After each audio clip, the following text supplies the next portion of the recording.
Анда эмес алгачкы сөздү Кыргыз Республикасынын мамлекеттик жана саясий ишмери, Бүтүн Кыргызстан саясий партиясынын төрагасы Мадумаров Адахан Кимсенбаевичке эскерүү сөзү берилет.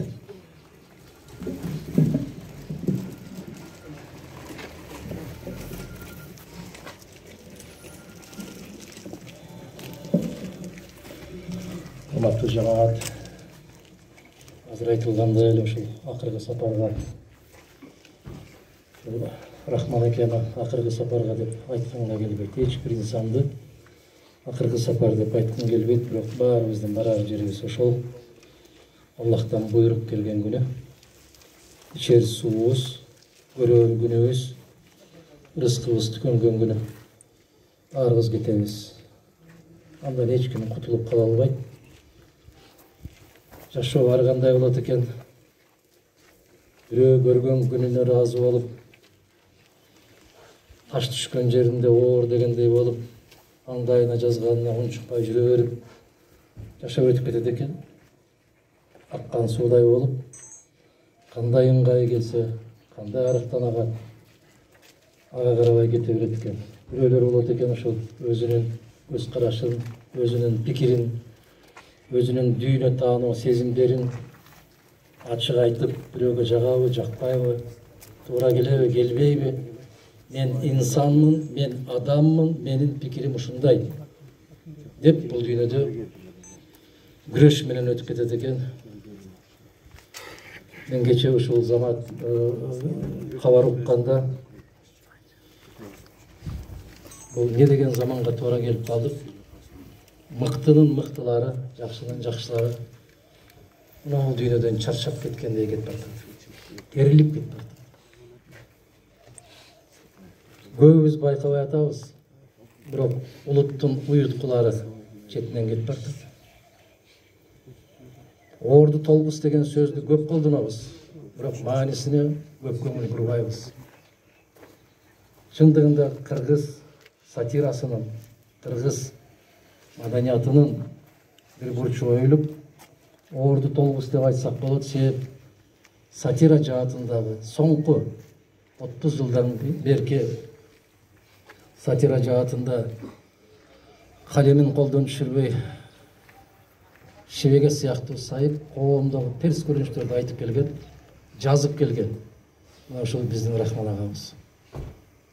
Көптөгөн белгилүү куудулдардын сахнада аткарып аткан чыгармалардын дээрлик 90% ушул Рахман агайдын калемине таандык. Аттың мындай курч, мындай таамай айтылган сөздөр дагы качан, кай заман келет, ким чыгат, кантип жазат, аны жараткан өзү билет. Мен бир айттым эле, төкмө көп, токтогул жок. Сынчы көп, толбай жок. Ырчы көп, ырыспай жок. Азыр эми бул сатира жаатындагы өтө чоң жоготуу бул. Ушул Рахман агайдын жоготуусу. Көөдөн кыйкырыгы дейт. Ошол кыйкырыкты ким укту? Мына азыр эле ырларынан өзүңүздөр угуп атасыздар. Жебүнүм жетпей калабы деп какшап атат. Мына ошол көөдөн кыйкырыгы. 30-жылдарда кыргыздын мыктылары, келечегине ушул жүрөгү ооруган азаматтар айтып кеткен экен. Душман деп мени аткандар калаар, дуалга кадап аткандар калаар. Оюлган көрдүн түбүндө бир күн, элиме жетпей ойлорум калаар деп. Дээрлик 100 жыл убакыт өтүп атат. Рахман аке да ошону кайталап атат. Көөдөн кыйкырыгы деп атат. Кыйкырыгым элиме жетпей атат деп атат. Эл түшүнбөй атат дейт. Эл маани бербей калды дейт. Мен чарчады деп айтканымдын себеби эмнеден чарчайт адам? Адам кайдыгерликтен чарчайт. Адам түркөйлүктөн чарчайт. Адам караңгылыктан, адам жасакерленгендиктен, адам ушул бийлик менен байлыкка умтулгандан, жалган мамиледен, жалган жашоодон чарчайт, жадайт. Эмнеге жадайт деп атам? Эмнеге чарчайт деп атам? Чыгарган чыгармаларын бир жерден койдурбай атса, театрлардын эшиктерин жаап атса, жазган чыгармалар үчүн кайра чакырып суракка чакырып атса, айланайын бул дүйнөдө болбосо кайсы дүйнөгө батуу керек? Эмне деп айтуу керек? Качан телефон чалып сурап калсаң, мен УКМКда отурам, мен бир жерде отурам, мен аерде отурам, эмне болду? Мени чакырыптыр. Эмнеге чакырыптыр? Эмнеге мындай ыр жазасың деп чакырыптыр.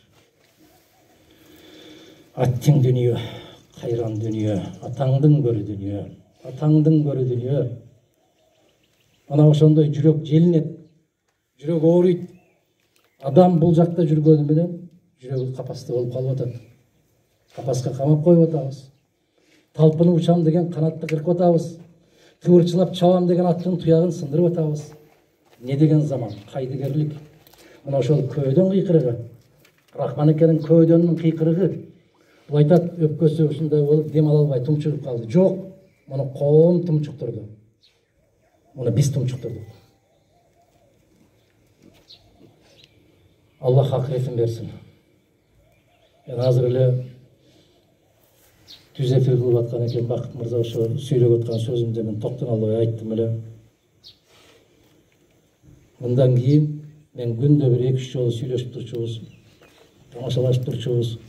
Мындан кийин адамгерчилик жөнүндө сүйлөшөөр, бүгүнкү жагдай жөнүндө, улуу кандайдыр бир касиеттер жөнүндө сүйлөшөөр кишим калбаган сыяктуу.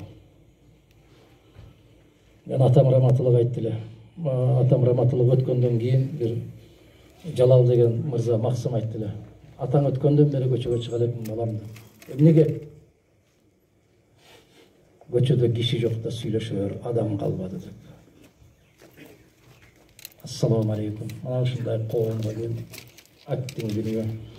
Рахманекенин мүмкүн жетпей аткан көөдөн кыйкырыгы эми жетер. Мүмкүн эми жетер, бирок жетишине дагы күмөнүбүз бар. Аллахым ушундай бир көөдө келген кырсыктардан, асман жерден келүүчү балелерден, куру доомат жалган жалаалардан сактасын. Эң адамды адам кылбай эзип салган нерсе бул куру доомат менен жалган жалаа. Баарына туруштук берсең болот. Бирок куру доомат менен жалган жалаага туруштук бериш өтө оор, өтө кыйын. Ошон үчүн муну Рахман аганын жакындары, туугандары, уруктары, Рахман аганын өмүрү эми башталат. Бул өмүр түбөлүктүү өмүр. Рахман аганын кадырын бүгүндөн баштап эмес, кечеден баштап угуп атасыздар. Кече бардык жерге тыюу салып аткан азаматтар сүйлөп атат, кылымда бир келчү талант деп, кылымда бир келчү талант деп. Неге тебеледиң сен агам айланай? Пенденин ыраазычылыгын алыш мүмкүн эмес. Аллахтын гана ыраазычылыгы менен жашашыбыз керек. Жаратканга гана жагыналы, жаратканга гана сыйыналы, жараткандан калбайлы, а пендеси эч качан ыраазы болбойт. Ушул жерде турган жакындан алыстан келген доордоштор, баарыңыздарга терең ыраазычылык айтам. Рахман ага жөнүндө кандайдыр бир ой пикирлер болгон болсо айтылар сөздөр алдыда. Бул кишинин чыгармаларын эми тереңдеп баштап билебиз. Эми көңүл бурабыз. Эми айтып баштайбыз ушундай деген азамат